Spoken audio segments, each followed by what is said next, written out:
If you look at the skyline of New York, the factories of the Midwest, the tech campuses of California, the oil fields of Texas, and the suburban neighborhoods stretching across the country, it feels like the United States economy is powered by thousands of independent companies competing in a free market. Apple designs devices, Amazon moves packages, JP Morgan finances deals, ExxonMobil drills for energy.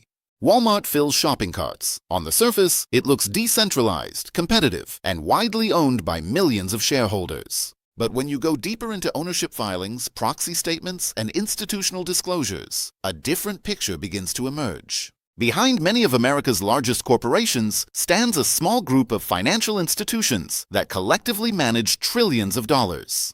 They do not run factories. They do not sell smartphones. They do not appear in television commercials. Yet their names show up again and again as the largest shareholders of corporate America. This is the story of the hidden owners of the U.S. economy. To understand how ownership works in modern capitalism, you first need to understand what it means to own a public company. When a corporation goes public, it divides itself into shares. These shares trade on stock exchanges like the New York Stock Exchange or NASDAQ.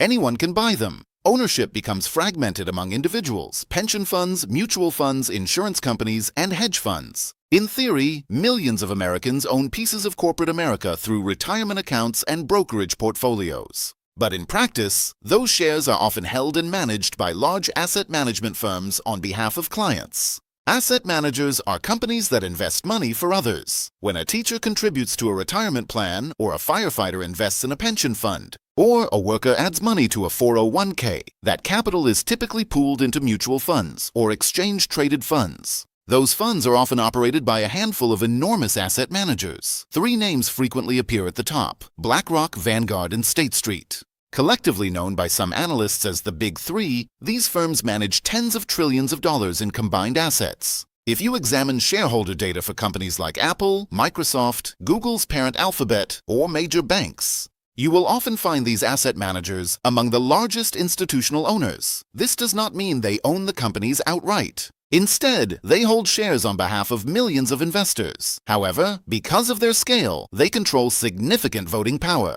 That voting power gives them influence over board elections, executive compensation, mergers, and corporate governance policies. The rise of the Big Three is closely tied to the growth of passive investing. Decades ago, most investment funds were actively managed, meaning portfolio managers attempted to pick winning stocks. Over time, research suggested many active managers failed to consistently outperform market indexes. This led to the rise of index funds, which simply track broad market benchmarks like the S&P 500. Vanguard pioneered low-cost index investing.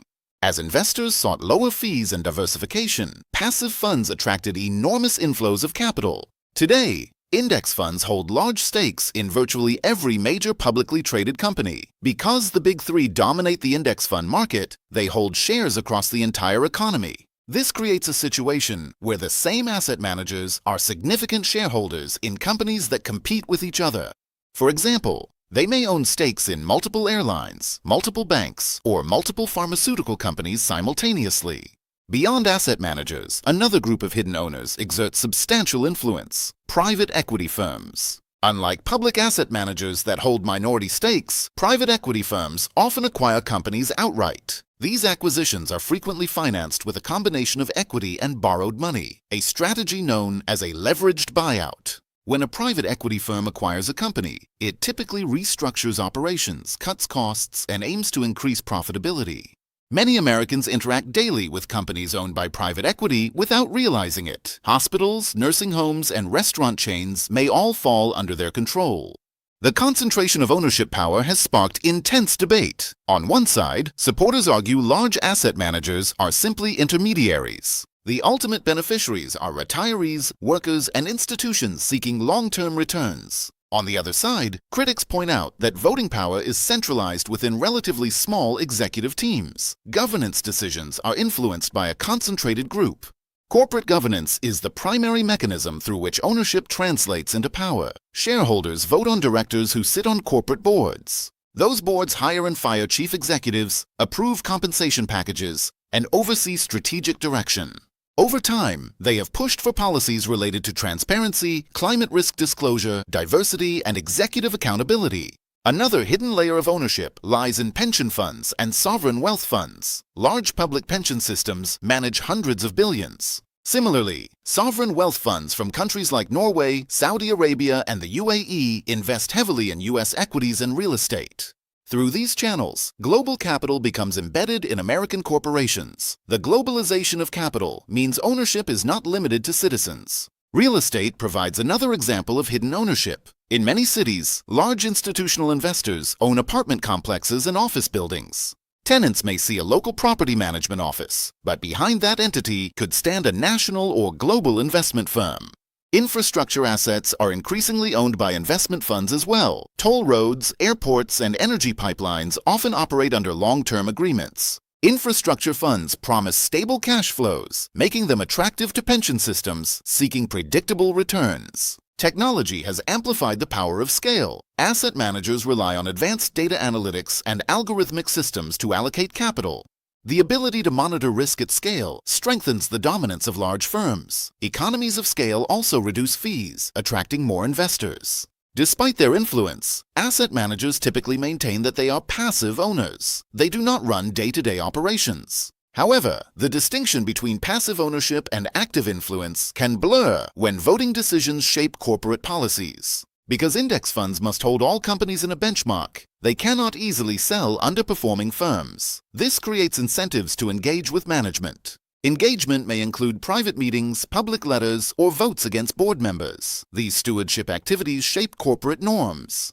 Critics argue competition could be weakened when major shareholders have stakes in rival firms. Pricing pressure may be reduced. Regulatory frameworks attempt to balance transparency and efficiency. The SEC requires disclosures detailing institutional holdings. Another dimension of hidden ownership involves corporate debt. Bondholders provide capital to companies through loans. Large asset managers hold substantial corporate bond portfolios. While they don't have voting rights, they exert influence through lending terms.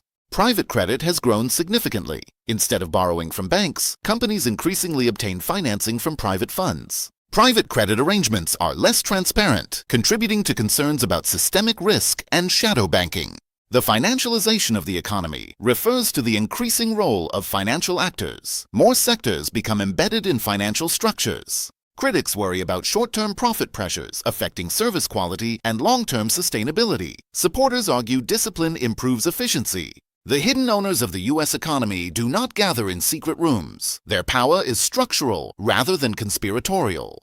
It arises from scale and the aggregation of savings from millions. Retirement contributions and insurance premiums flow into these funds. The future trajectory of ownership concentration will depend on several factors. Regulatory reforms could alter voting rules. Technological innovation could enable more direct shareholder participation. Market competition might produce new challenges. Environmental, social, and governance considerations are central to strategy. Asset managers face pressure to address climate risk. When large shareholders adopt stewardship principles, companies adjust policies. Ownership translates into influence beyond pure returns. At the same time, political debates continue. Some argue for breaking up large managers, others warn against excessive regulation.